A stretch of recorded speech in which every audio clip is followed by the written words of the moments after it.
And now, ladies and gentlemen, welcome to Interlude Media. Spell that right. NTRLD _ media. I'm your host, Nick DeSantis, but you might know me as Nicky Nicknames. And folks, just like every other episode before, I'm joined by the man holding it down on the ones and twos, my co-host, Todd Roshong. But you probably know him as T-Row Price because he understands that return on investment. And folks, this is the Interlude Pod, an idea to an idea. This is a podcast where two friends are chopping up regarding the latest news you didn't know you needed to know, with the goal of teaching you something new and us how to run a podcast. And ladies and gentlemen, I'd be remiss if I don't mention that each one of these episodes is mixed, mastered, edited, and produced by none other than One Time Productions. So, welcome in again. T, take us away with the agenda today. Good to be back as always, Nick. Episode 14, getting ready. We have a jam-packed agenda for us today. We're going to bring back an episode, a little something we haven't touched on in a few episodes, the Bob the Builder section. Just talking about what we can do better here around Interlude. Then we're going to get into our usual, our This Just In Interlude section, where we talk about what's going on in the world. We've also, given that this is the week of Christmas, we've got a pretty big Navidius Wilburn section this week, stuff that we're looking forward to. We're going to hear a little bit of fan mail. And of course, Nicky Nicknames is going to take us away with his parting inspiration. But Nick, before we really get into any of the agenda, I think there's an introduction that needs to be made, folks. This is our first ever guest episode.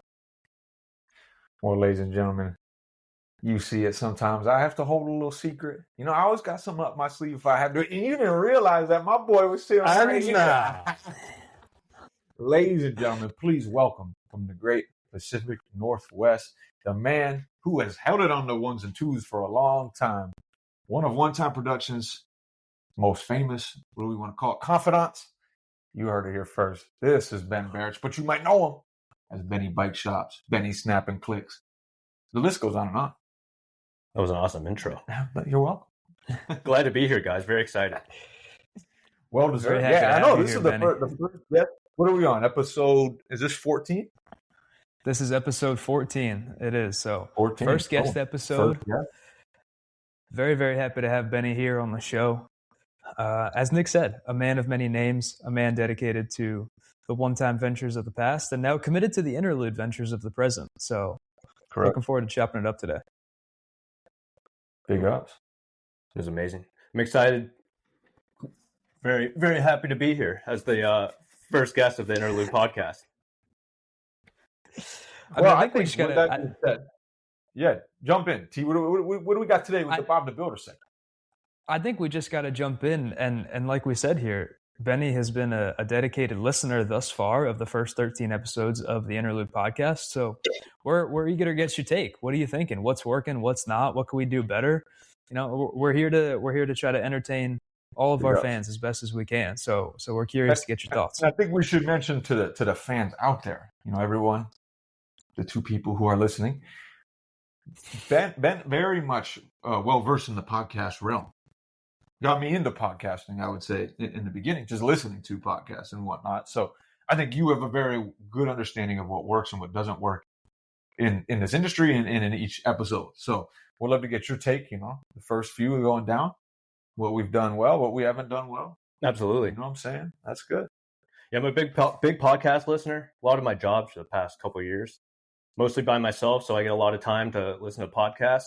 This one has snuck its way in, you know, for the weekly listen. Oh boy. And I think it's been very awesome so far, very organic, fun to listen to. Sweet. Yeah, I mean, appreciate it. That's been the goal here. Obviously, like Nick says in our intro every time, this is just two friends chopping it up. You know, we're having a good time.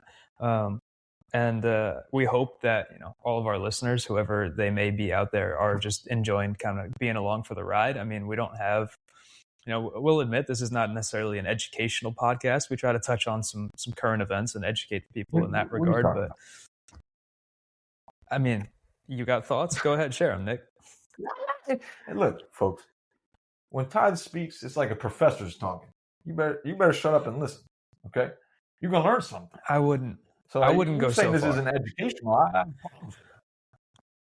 I wouldn't definitely wouldn't go so far as to say that this is an educational podcast. I mean, I try to supply the facts, and Nick supplies a lot of the entertainment. That is kind of the dynamic duo that we got working here. But T, you remind me of the teacher, and I remind myself of that kid in the back of the class who's got like the straw, who's like, and blown it on the kid who's in the front. You know, like I'm telling you stuff that you probably didn't really need to know, right? But he's got the facts. And that's exactly right. Right. So I think it's pretty educational. I think it's real life education. This is like public school. I would say so. Right. You kind of learn from not really following the book always. Yeah, I think we are all products of public school here. So, you know, I like that. I like that take on it. I mean, at the end of the day, we're just hoping that a lot of people can relate, that people can enjoy the show. Hopefully, you know, it seems like Benny is so far. So we're looking forward to continuing this journey. Nick and I have been on this for a few months now, maybe more than that. It feels like from the time we actually kind of had our first conversations and started planting the brainchild that has become Interlude today. So this is a journey, you know, and we're all along for the ride. Well, I got a question then. We've tried to segment everything in terms of podcasting, right? Like you create a segment for whatever this is. Right now, when we talk shop about building a podcast, the Bob the Builder section, no JID, because you know how that song went. But my question to you is, with these segments, do you like the segments? Is there something that you go, oh, no, I think this works? And then, you know, at the end of the day, is there a segment that needs to be added into the rotation? I'd say I'm a big fan of all the segments. It'd be nice to maybe get them paid one day. So you think sponsorships? Yeah, I'd like to see some sponsorships maybe. Okay. Maybe help in the growth and success of the Interlude podcast. Well, what do you got? What brands do you think we got to get sponsored? Well, on the Interlude podcast, is this a no free ads podcast? What brand do you think? We throw some shout outs. I say we throw some shout outs when we think they are due. You know, Jif Peanut Butter. Sure. We love a good Jif Peanut Butter shout out. You know, we're never going to say no to that, whether they're paying or not. You know, Cliff Bar. You know, we shout out some of our favorite brands. Right. So by all means, jump in. Let us know who you think. Very nice. Jif Peanut Butter, and of course, Nick, Jif Peanut Butter is smooth, crunchy, and never spicy. And that's exactly right. That's right. Maybe another sponsor such as Lamborghini. Ooh, Lamborghini. Ooh. You see, my mother actually has the Lambo bike. Many of you people don't realize about the fact that Lamborghini makes a bicycle. Remember the Lambo bike? Right. Yeah. That comes rolling through, folks. You know, watch out. My Lambo might come through on 2 wheels, still foreign, still riding. You know what I'm saying? That's all right. Yeah. Okay. Maybe a store such as Walgreens. Walgreens, damn. You know, Walgreens, they opened up a Walgreens here over in Woodinville, probably when we were in junior high. When the Walgreens opened it, because we're in suburban Pacific Northwest, not much going on in the rainy season, right? That was the talk of the town, the Walgreens. We used to all go to Walgreens. I remember this one kid who was a year older walked on the bus with a cane. I was like, where'd you get the cane? He said, Walgreens. And then I always wanted to go to Walgreens because he had a cane from Walgreens.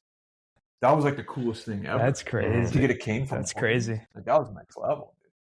Yeah, Walgreens had some weird finds in it. I don't know if you ever noticed that. Shout out Walgreens. Walgreens always supporting the local high schools. Oh, that's true. One thing about Walgreens. That is a great point. That's a great point. They do like to give out some love to the local kids. I'm pretty sure, back when I was a little tyke, as you might say, in the local little ball or the little league baseball going on around the town. The teams used to get sponsors on the back. You know, you didn't have your last name on the back. Like every player had the same sponsor across the back. We didn't have that. So that's beautiful. So like the way that we used to do things in North Jersey is our in-town little league team or little league. Each team was like you could be the Phillies, you could be the Mets, you could be the Mariners, you could be the Yankees, the worst in the world, whoever, and every team got a sponsor across the back to help kind of fund the league. So I'm pretty sure when Walgreens came into North Jersey, because we used to have a place called Center Drugs, and then Center Drugs got bought out by Walgreens, sold their book of business to Walgreens. We still had another local pharmacy in town. we had another local pharmacy in town that was Terry's Pharmacy, but then Walgreens came in and kind of swept up the business, and back up. Terry right out they of definitely business. they were supporting the local efforts, so why not support Interlude? I like this idea. Mm-hmm. Now you know what's crazy. This is a little anecdote. We spent a lot of time on Walgreens, but when I moved to the city doesn't have Walgreens. They had a drugstore that was very well known called Duane Reade. And Walgreens bought out Duane Reade. But because Duane Reade was so, well into the community, well versed, they didn't change the name. So when you go into the city, you will never see Walgreens. You just see Duane Reade. Okay. Mm-hmm. Strange name for a pharmacy. I'll be the first to say. Mm-hmm. So walking by, I'm like, I just grabbed that Duane Reade. Mm-hmm. I thought they were talking about a human. How did I know that you were going to a grocery store when you said I got, this from Duane Reade? I thought that was like the creative director at the other agency. Very confused. What am I supposed to do here?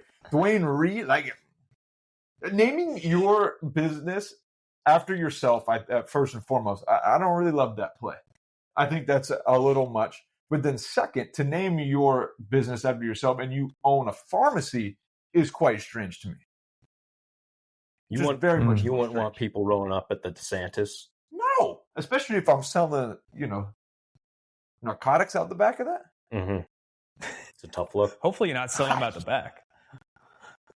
Hopefully they usually the pharmacies in the back. I'm not talking through the window now. Okay, I'm not talking you order the extra Jolly Ranchers. You get a few of the pills. But I'm just saying, I just think it's a crazy play. Terry's Pharmacy.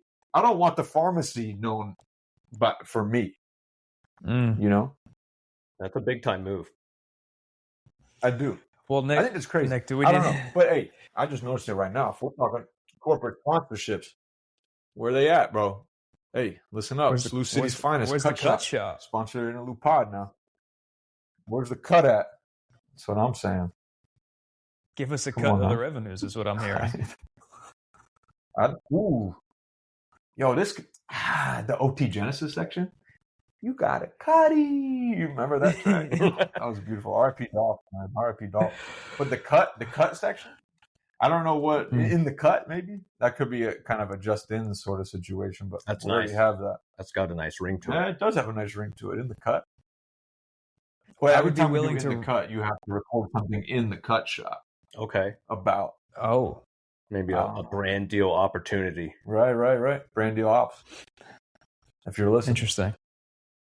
Slough City's finest. And Nick, one more thing about Walgreens. You might remember they got bought out by Top Food and Drugs here in Washington. Have you ever been in the candy section of Top Food and Drugs? Yo, this was like, we had this one grocery store. This is also interesting to me, the concept of grocery stores, because a lot of the grocery stores are the same across the country, but the names aren't. Like, it's different branding, but it'll look exactly the same. They're regional chains. We have Safeway out here. Right. We have Safeway out here, but I forget what it is in the Midwest. Is that Jewel? Is that Albertsons? Something like that. I think Jewel and Albertsons are the same. I think it's Dominic's. Mm-hmm. That's what it was. Dominic's is the same as Safeway. But if you walk in, you'll look and be like, oh, this is Safeway. But it's called Dominic's. I find that very fascinating. But we out here have more of I think it's more local, but it's a chain. It was Top Food and Drug.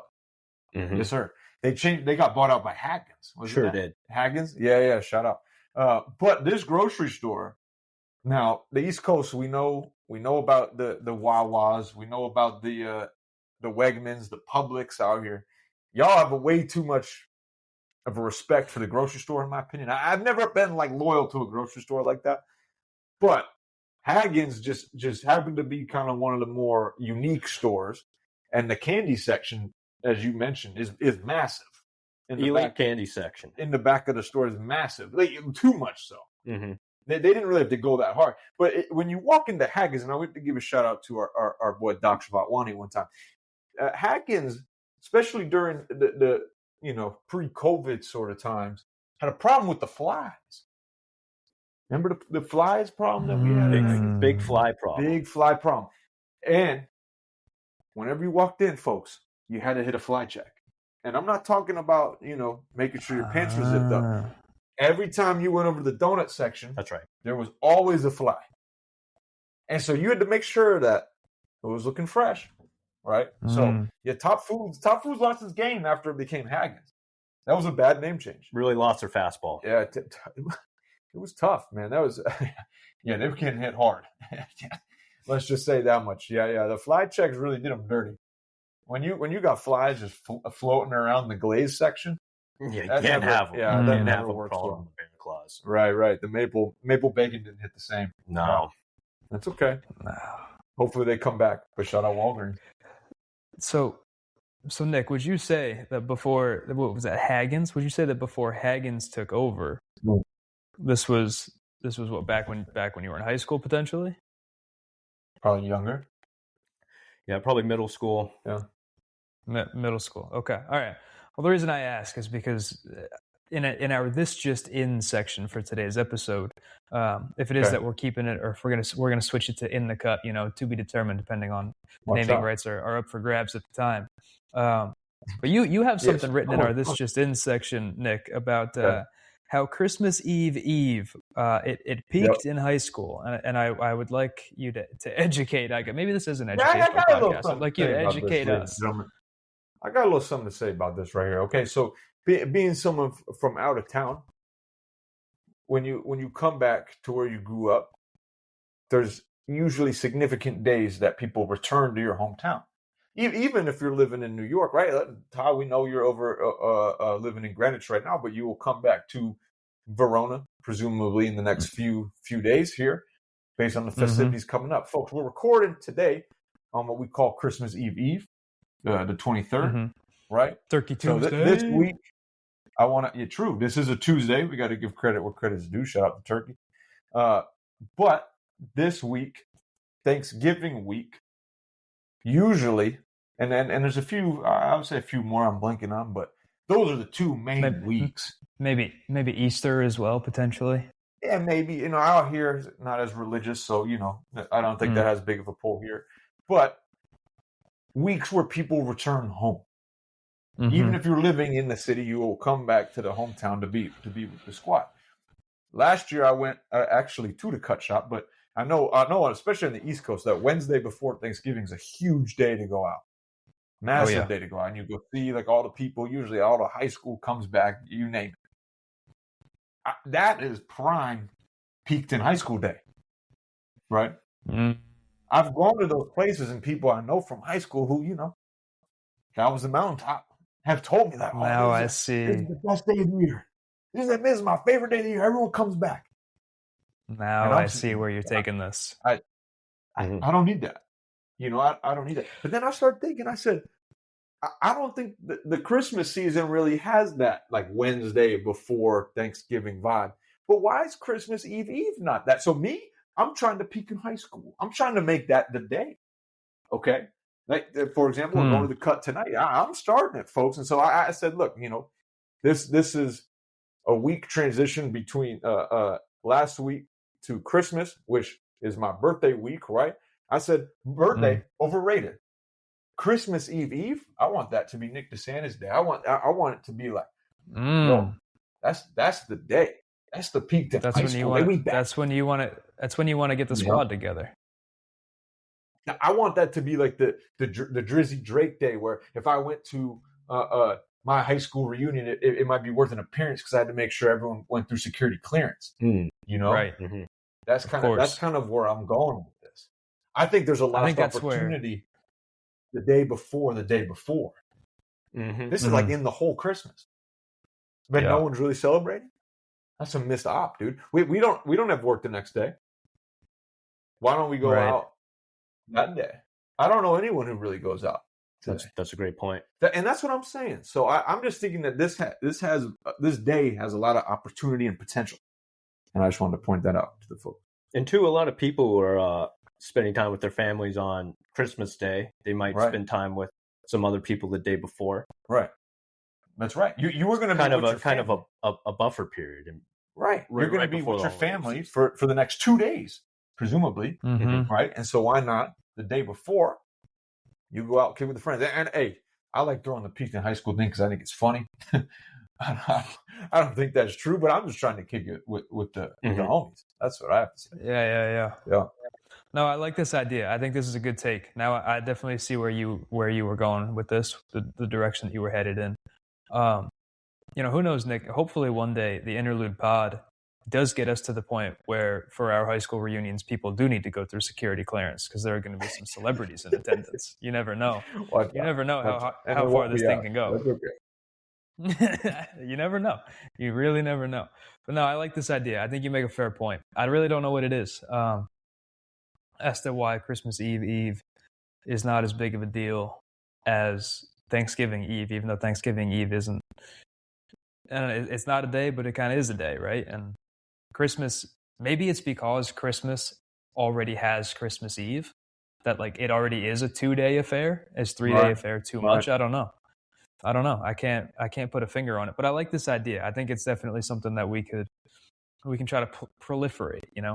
Let's be the trendsetters.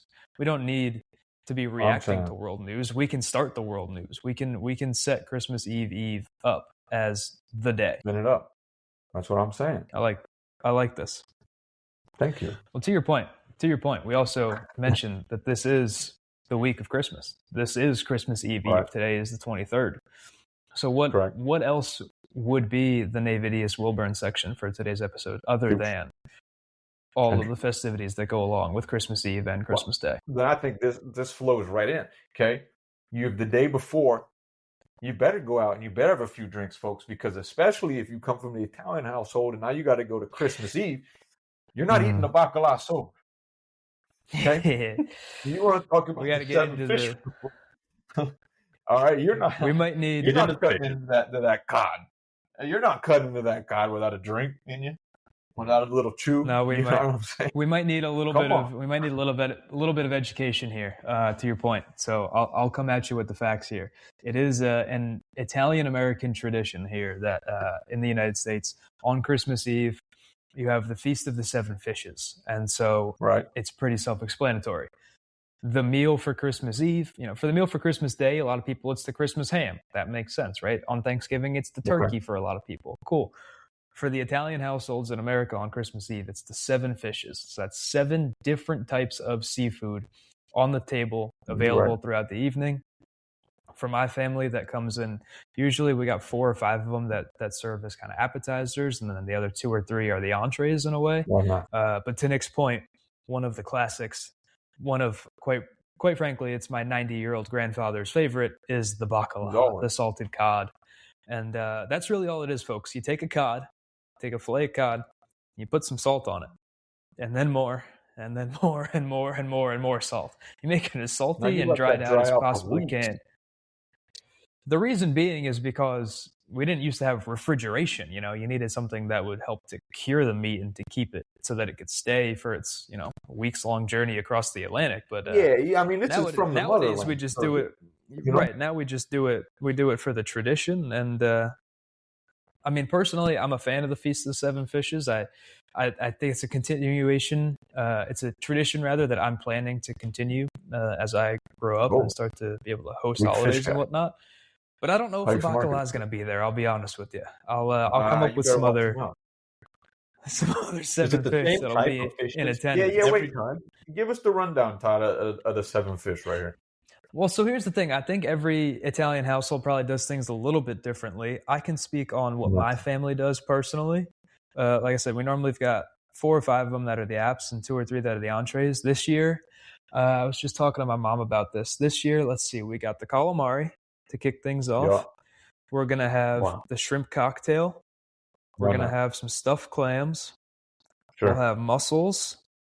Yeah. We'll have some bourbon glazed salmon on the grill. Ooh, we'll have the bacala. And what am I missing? Oh, we're gonna have a lobster mac and cheese. That's what's gonna get us to 7. Wow. Lobster. Some spread. So it could be lobster.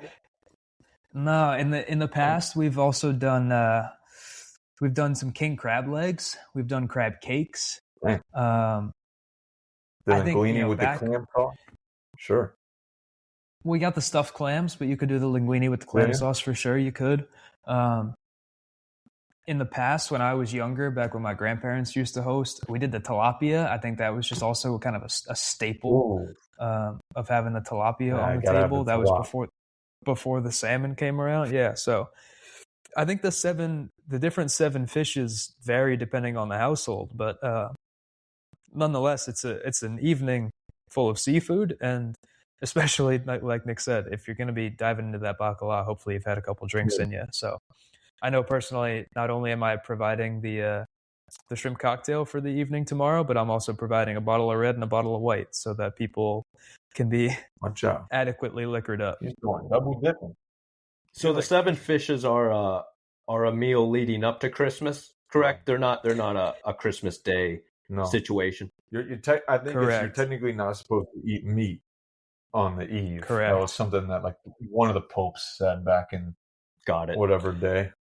Just like you don't eat meat on Fridays during Lent, correct? So it's the same idea there. So this is the Christmas Eve meal, is the 7 fish, and then Christmas Day is it's up for grabs. I said I think a lot of people do the ham. My family, my sister-in-law makes the managot, and she makes pounds and pounds, trays and trays of it, and that's the Christmas Day dinner over at their household. So up for interpretation, but that's where we are. The bacala, you got to just dry it out as much as you can to the point that it's inedible, and then you eat it. Mm-hmm. So my take here, all the old heads loved it. And I think for 2 reasons. One, it's nostalgic for them because back in the old country, usually if you didn't have the money, that was a way you preserved something, so they probably ate a good amount of that. 2, we're not aged. We're not salted enough to be able to enjoy the bacala. Like I think you also have to be as old as the bacala to enjoy the bacala. That's an interesting take.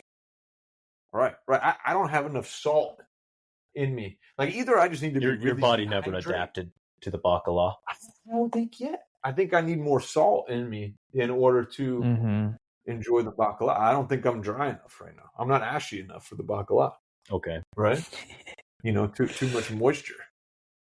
This is an interesting take. That's a problem. It's a theory. I don't want to say it's a take.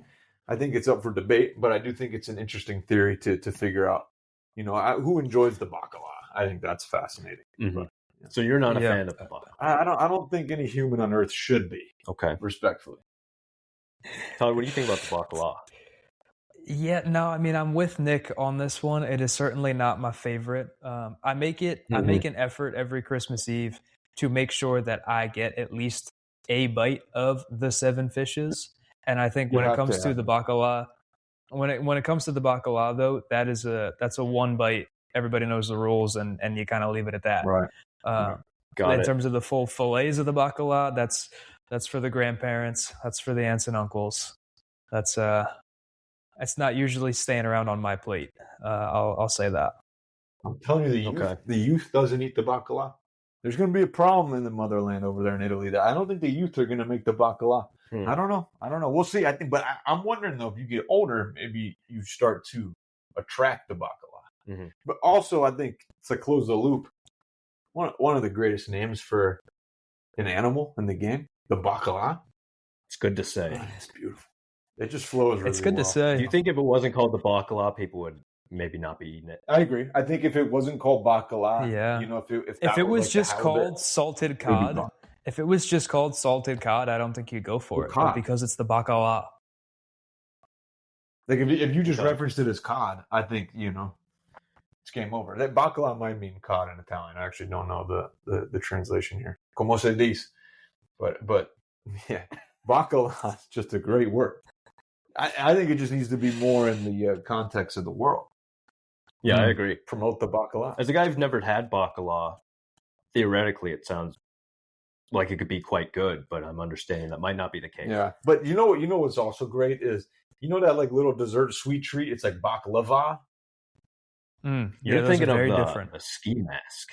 No, you're right. There is the ski mask, but what am I talking about? It's more like Mediterranean. The sweet treat. That is. I don't want to sound dumb. No. You're not. It is baklava. It is right. Many layers of phyllo dough with chopped nuts and sweetened syrup. Very common in Western Asia and Southeastern Europe. Right. Because that's Action Bronson's nickname, the baklava. You know, Mr. Baklava. The baklava, though, sounds a lot like bakla. All right. Bacala. So bacala doesn't have a V. This has a V. Baklava. This is also. I'm getting tripped up. If we're gonna need a quick, script spelling bee sponsorship here, bacala. All right, bacala is BACCALA. Baklava is BAKLAVA. Right. Wow. Baklava. Okay. But so here's the deal. This is my anecdote. I was with it was early on when I was dating my girlfriend. We went to some sort of restaurant for lunch during work because we used to work together. And she was so excited. She was like, no. And Andrea's a huge sweet tooth, right? But so she's like, no, it's going to be so great. They got the best baklava at this place. I'm thinking she's talking about a salted ass cod.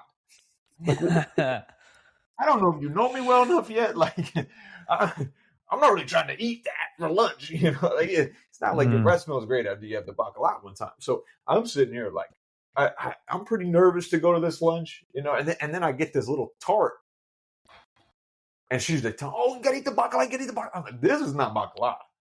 I don't know what you're talking about. This is baklava.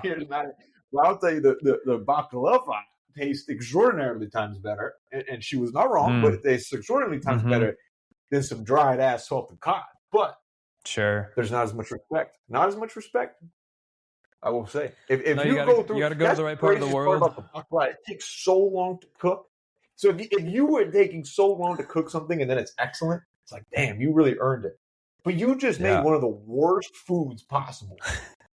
It's crazy. It's crazy. Tell them how you really feel, Nick. Tell them how you really feel. It's remarkable. I don't even call WD-40 on this because I think it's awesome. I think it's hilarious if that goes down. It is just remarkable. Like, I respect the tradition. In the age of technology and refrigerators, we don't, No, that's absolutely fair. That's all right. Well, all right. The good news is that once the baklava is cleared off the table, we don't have baklava. I'm talking baklava. That's on me. Once the baklava is cleared off the table, you bring out the pastries, the desserts that you have on Christmas Eve. Then you're getting ready for. You could bring out the baklava. It's got some Mediterranean influence. Like you said, you could find it in Greece. So I don't see why not have the baklava out for dessert. Sure, why not? Right. But after once you get rid of the fish, you bring in the V's. Right. After that's all said and done, though, then you're getting ready for Santa Claus to show up. Santa and his 8 or 9 reindeer, depending on the day, are flying around the skies, getting ready to land on the roof and deliver presents. What's the weather forecast looking like? Are we going to see Rudolph this year? That's a good question. Let's see. We're in opposite corners of the country at the moment. Let that be said. So, I'm coming to you from Connecticut, and Nick and Benny here are coming at you from the greater Seattle area. So, for me, looking here, I'm not seeing a white Christmas on my end. Well, we're getting snow, bro. When are you getting snow out there? Friday's looking real bad, but Thursday later. It's just going to be gray. It's going to be gray. I think we might need that boy. I think we might need the red-nosed reindeer to make an appearance this year to help guide Santa's sleigh. But I think I like Rudolph. A little overrated if he doesn't have to play every year. Is he doing like load management for Rudolph just to extend his career? It's a good question. Or he gets a lot of love. Reindeer? Oh, he could be just a system reindeer. He only comes in when the weather's not great. He's not really pulling like the other. How many are there? Like 8 of them? Wow. The other 8. But here's the name of a song and a movie. So he gets a lot of love, right? Rudolph definitely gets a lot of love. Yeah, I know. Yukon Cornelius. Now, is Rudolph not always out there, even when the weather isn't as bad? I don't think so. I mean, so Santa think said about the movie. He used to be out there. he got pulled in because the weather was so bad. Right. Great point. You know, if we're getting really technical here, the weather patterns across the globe are very different depending on where you are geographically. So maybe Rudolph is always there. You know, if he flies into a storm, he can turn the nose on. But if you're in like sunny skies of summertime down in Australia, maybe he's not needed and he's just kind of kicking back. That's a good point. Never thought of that. I don't know. That's very interesting. Santa definitely. Rudolph has never been to club base in Miami. He's never had to fly down south. No, wow. I don't know. But I imagine Santa goes through some different weather patterns throughout the night of Christmas Eve into Christmas morning. So that's a great point. It's a great point. Now, how old are these reindeer? So this is a great question. I think you're going in a very similar direction as I'm going, Ben. So Nick, you said, is he a system reindeer? Are all 9 of them not just a part of the same? It's the same 9 reindeer every year, right? Like where's? Yeah, that's true. The team. There's not a lot of comparison to be had. That's a pretty big dynasty, right? It's a huge dynasty. I mean, it's always been Dasher, Dancer, Prancer, Vixen, Comet, Cupid, Donner, Blitzen, and then they pulled Rudolph in off the streets when they needed him. Wow, you just wrote that, by the way. So, I mean, I think I've heard the song enough times. That was great. That was beautiful. Thank you for that. Run that back one time. You got Dasher, Dancer, Prancer, Vixen, Comet, Cupid, Donner, Blitzen. Dude, that leaves us with Rudolph as the 9 seed here. But right. It's always the same 9. How can we? Well, but last week, folks, we mentioned a fair point. If you're chilling, down there in Firenze, Palermo, we know those Rangers can't get over the hills of Sicily. This is true. All right, that's Dominic the Donkey territory. That's right. That's Dominic territory right there. So maybe Dominic takes care of Central and Southern Italy. I don't know. Maybe there's a turf war type turf war situation going on there. That's really interesting. Or do you think it's more like outsourced? You know how like Amazon, in the beginning of Amazon, when they didn't have as many distribution centers, like Kohl's would help distribute Amazon packages? Do you think it's more like that? Like Santa's got the whole operation rolling, and then we have, this year, man, I don't know if I'm gonna be able to really get over to Venice that well. So he's just outsourcing to Dominic to take care of some of the cities over there. So you think we got like Dominic in southern Italy, and then we've got like the camels to get you across the Sahara, and you've got the kangaroos down under. Right. Fair point. You got the mountain goats who are kind of helping out through. This is an interesting take. You know who's designed to carry packages? The kangaroo. That joint's got the pouch. But he could put them all in. You think? And imagine you're trying to steal the present from the kangaroo, and he hits you with the. He'll knock you out. Got safety on that. What do they call the insurance? You could get insurance on your package with the kangaroo. That's right. We might have a script so like we said, I think we do. So Dominic, we know about Dominic. Nick and I know about Dominic because we grew up in Italian households. Do we think that there's the tale of the Christmas kangaroo down in Australia, and we just don't even know it? There's got to be, right? There has to be. It almost makes too much sense. Yeah. I feel like someone probably beat us to the punch. Can we get Australia? Call our friends down under. Yeah, I don't know. That's crazy. Interesting. That no pun intended is a hot take. It is summer down there right now. That's a hot take. Yeah. I like so that. You don't need. Can reindeers handle the heat? That's like what the Packers have to go play. In Texas. Yeah, some are saying. Can they handle the heat? These are all great questions. The Santa supply chain is a very fascinating thing. I'm surprised they don't talk about that more. So the thing is, Santa lives at the North Pole. Santa lives at the North Pole, right? But if he's outsourcing, I guess, does he have a distribution center at the South Pole that he uses to be able to reach the Southern Hemisphere? I don't think we've ever heard of that. I don't think that's true.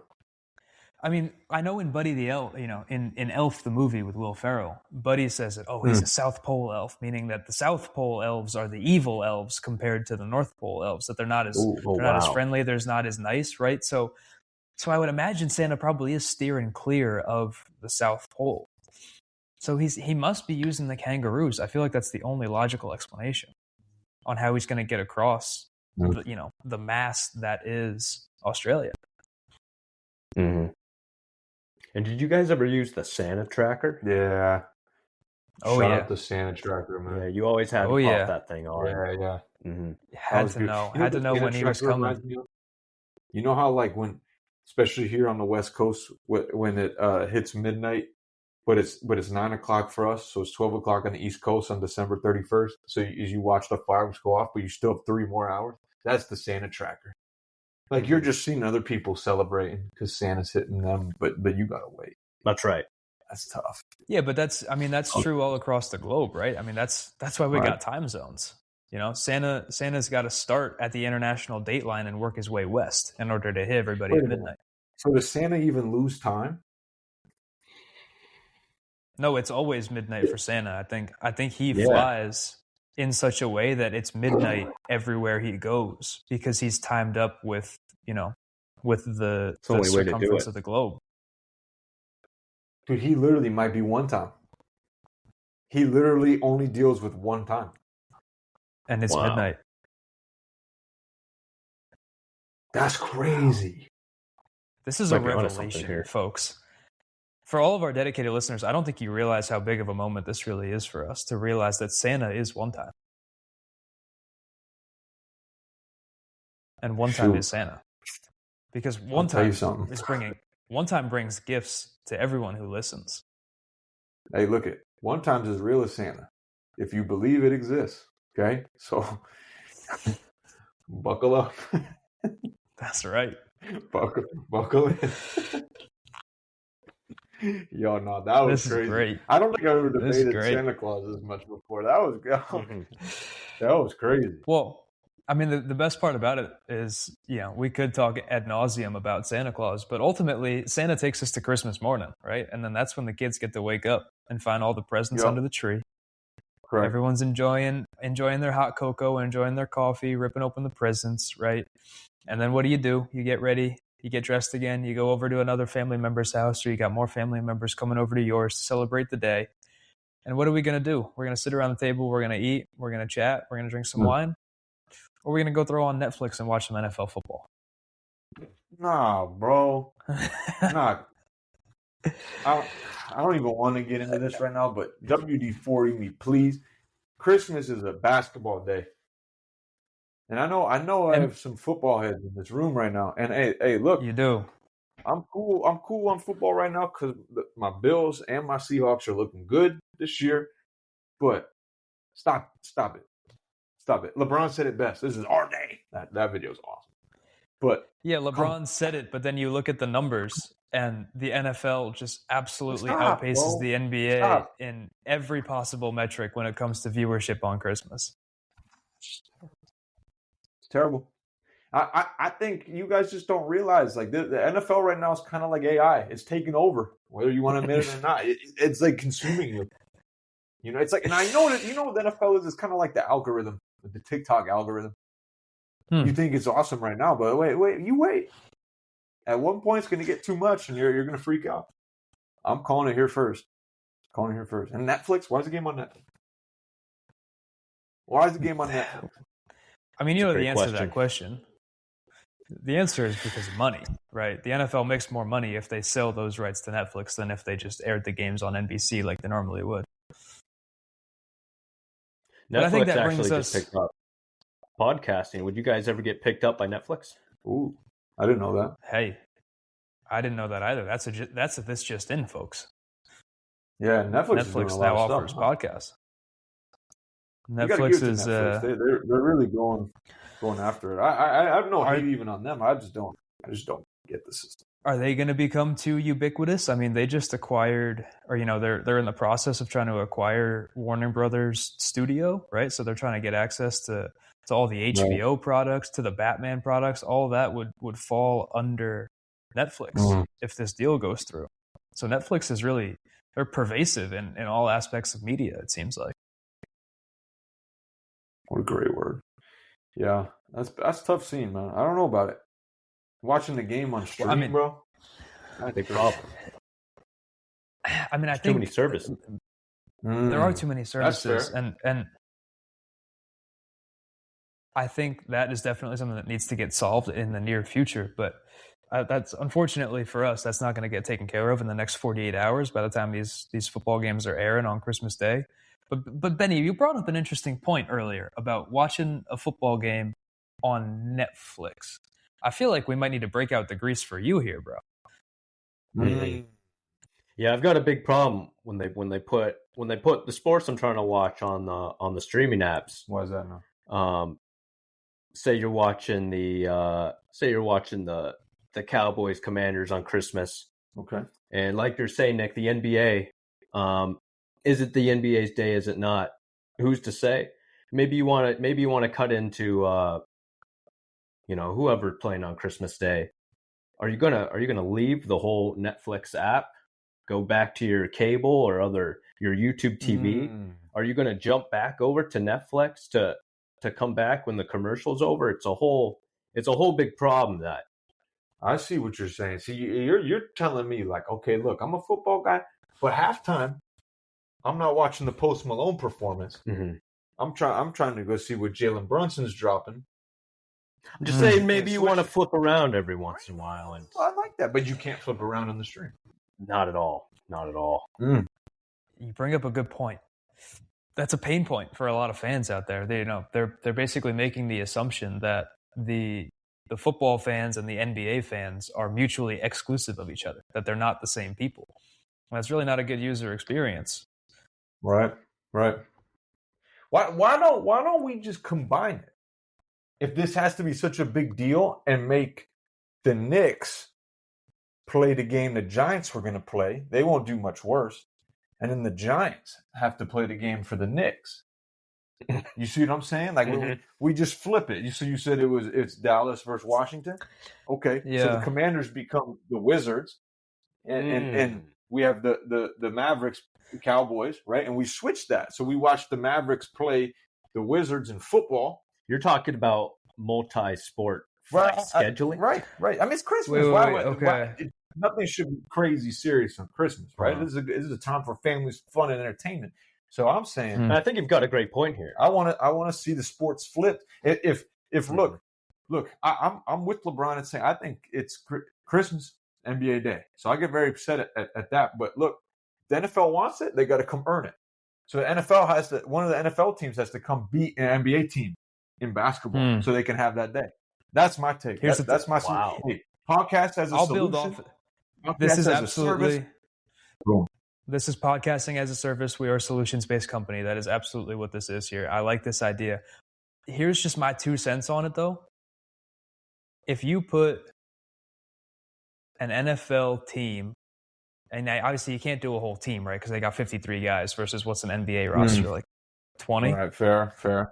So you can't take a whole team. But either way, if you took... That's a great point. If you took the top 20 athletes from an NFL team and put them on a basketball court, I think they got a chance.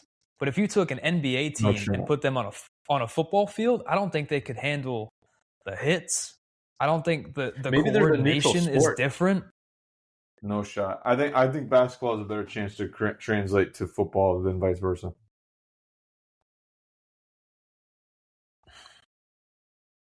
%100%. I just feel like, all right, generally speaking, because you got to run the floor and because you're playing offense and defense, your starting 5 on an NBA team are probably like overall better athletes.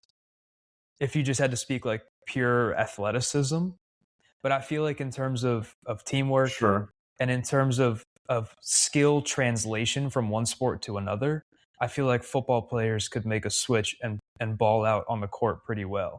I don't think your average NBA player could take the football field and like be a good receiver or a running back or a QB. I don't think the skills translate as well as they would. But it's so much easier to do that. To do what? What would you take as what quarterback would you take as an NBA player? Quarterback's the one position that I agree. That's probably the hardest position to, if you don't know the sport, play in. Running a route, like, you're probably not good at it, but it's so easy just to go up cut. If you're on the D line, you have one job, just try to go tackle that guy. It's not really like a complex thing. If you're trying to have Myles Garrett hit a step back, what if my guy's Markelle Fultz and he can't shoot? It's over. Like, yeah, but put him in the paint. Football guys before. They will dunk on your ass every time, but they can't put him shoot. in the paint. But my point is, if you are playing against LeBron, you will score 0 points. Like, you were playing against the best basketball players in the world. That's probably true. You have no chance. LeBron James in his prime would have gone to the NFL if he played football. He could have been a tight end, so no problem. I have very, very much confidence that if he's the end, who's blocking him? Mm-hmm. Do you think they'll be able to handle the contact playing football, though? I mean, probably not. You always have LeBron has come out and said it that he wouldn't do it. I think it's easier to transition to football from basketball than vice versa. I think football is an interesting debate. Depending on your position, I should say that right now. But depending on your position, I think it's the easiest sport to transition to. Because going back to Benny's question, you said what quarterback could translate to the NBA right now. I don't know if any of the quarterbacks could, but I would put a DB on the basketball court. I would put a wide receiver on the basketball court. And I feel like their athleticism would translate very quickly. They're athletic enough, but can they shoot? There's a very big skill point to basketball. I mean, maybe, but to the level that you see on an NBA floor is crazy. I'm just calling that out. That is a different level of being able to put the ball in the basket. You might be able to hang defensively, but I think you have no chance to score. But I don't think there's anyone in the NBA who can go in and play. Like, no one could play quarterback. Mm-hmm. No one could at all. I think they could in years translate to a DN receiver, anyone on the DB. Do you think there's a neutral sport that, because if we're talking about the NFL and the NBA competing over Christmas rights, essentially, maybe there's a neutral sport they could both play? Curling. It's sold. Curling? Yeah, we just need to see more curling. Curling. It's a great winter sport. It takes place on the ice. Huge curling guy. It'd be a good neutral battleground. Yeah, I don't know. It's true. What about just ultimately the luge? The luge would be pretty good, man. Yeah, just multi-skeleton, the bobsled one time. What about Wemby and the luge? That'd be awesome. Wemby would be as long as the track. That's crazy. I don't know if he'd fit. I don't think he would fit in the sled. That's the thing. Right. Yeah, but imagine like an NFL. You know, all right, so Nick and I went to Syracuse University, as a lot of our listeners have heard before. And while we were there, they did a little bit of construction on what was formerly the Carrier Dome, and I'm still going to call it the Carrier Dome, the JMA Wireless Dome. And we went from being an inflated dome that was supported by air pressure to a structural dome that had what we like to call a roller coaster around the outside of that thing, the way that it was shaped. Do we think that we could build some sort of a track around the edge of an NFL stadium that is the luge, and then we can have players like get up to the catwalk and jump in and sled their way back down to the field? Yeah, that'd be nice. Kind of like the Milwaukee Brewers mascot, where he goes down the slide. Yeah. Exactly. Easy. I like this idea. Solutions-based company. Curling one time. Yeah, America better win in curling this year. I might revolt. We might have to move to Canada if we lose in curling this year. I don't know if we got that in us, but we're gonna put our damnedest out there. That's for sure. That's fair. We don't know if we have stones like that. That's okay. Well, with that, I think that covers pretty much everything that's going on over the next couple of days, Christmas Eve, Christmas Day. Yeah. I think that takes us to our fan mail section of the week. And we have one of our fans in attendance here. So Yes, sir. With that said, so folks, because it's a little bit different this week, instead of getting a question in, I have a question for our fan, and I think this is a great debate question. The other day, I was kicking it with some friends from the kickball team who, this person is from Connecticut, had to live in Seattle, Washington for a few years and left, presumably didn't like her time in the Pacific Northwest. And I'll get to it like this. I asked her, I said, I didn't realize that you lived there. I'm obviously from that area. And her response back to me was, if I had to nuke any state, I would choose the state of Washington, which I was then taken aback on. And then I said, this is a great podcast question. If you could nuke one state, which state would it be? I was taken aback by the Washington choice. I thought that, maybe because I'm from here and I got to stand on ground, that was blasphemy. But this is a great debate. What did she have any kind of justification for her take? Or? No, it was. The city of Seattle is kind of going through it right now. I think it's hard as someone who's not from here to move here and make friends. I think it is a little bit more difficult. Clearly, though, if you have that take, you are not someone who's maybe a big hiker / outdoors person. Because objectively, we have some of the best of that in the country. So, for sure, that alone, I think doesn't deserve the nuking. But, I think it was more of that. I do think that if push came to shove, I don't know if she would really push that button if she had to. Sure. But I did find it interesting. And this debate kind of got brought up then at the table we were sitting at. And we were trying to figure out what is the best state to kind of annex and why. This question is directed at Benny, so I'm very eager to hear your take, to hear your gut reaction thoughts here. It would be to nuke any state. That's a tough question. I don't particularly have any ill will towards any states, but if I had to just think of, and you're not killing anyone. Let's put it that way. Like, you're just getting rid of a state. Sure. If I were to go just based on relevancy in my life, it would have to be probably South Dakota.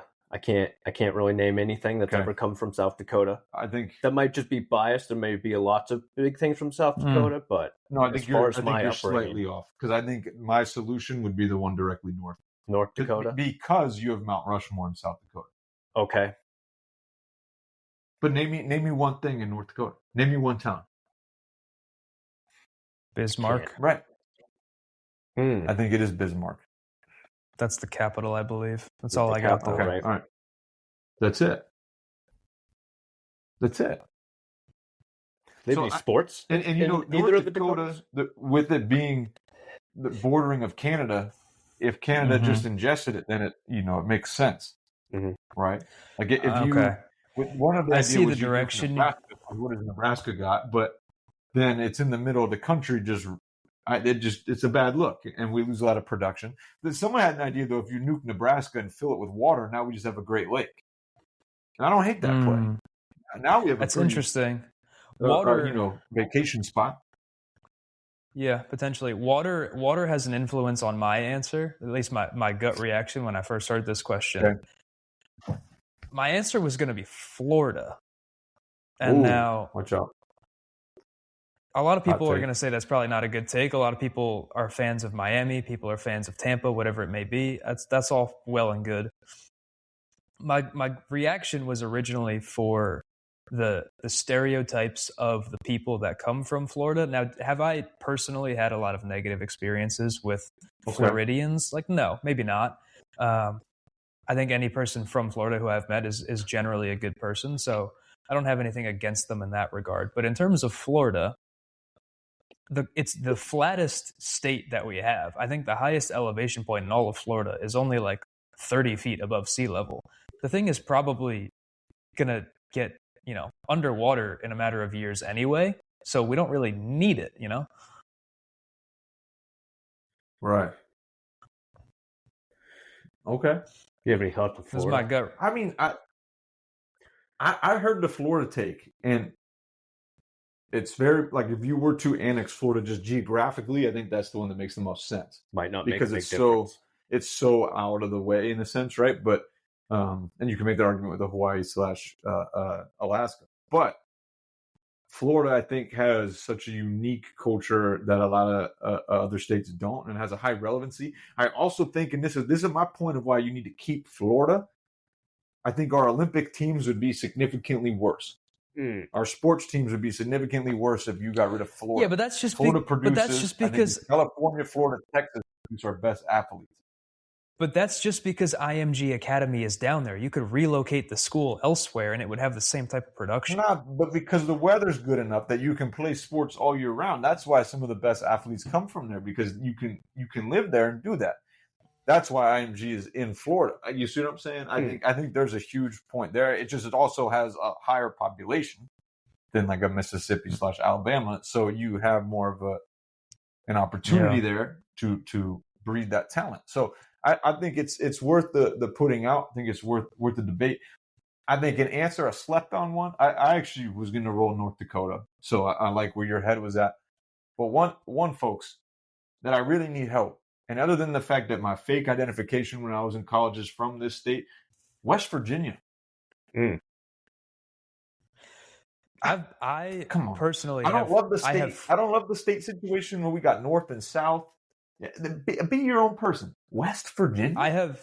I have frequented West Virginia in high school. I was there on 3 separate occasions for week-long trips at a time.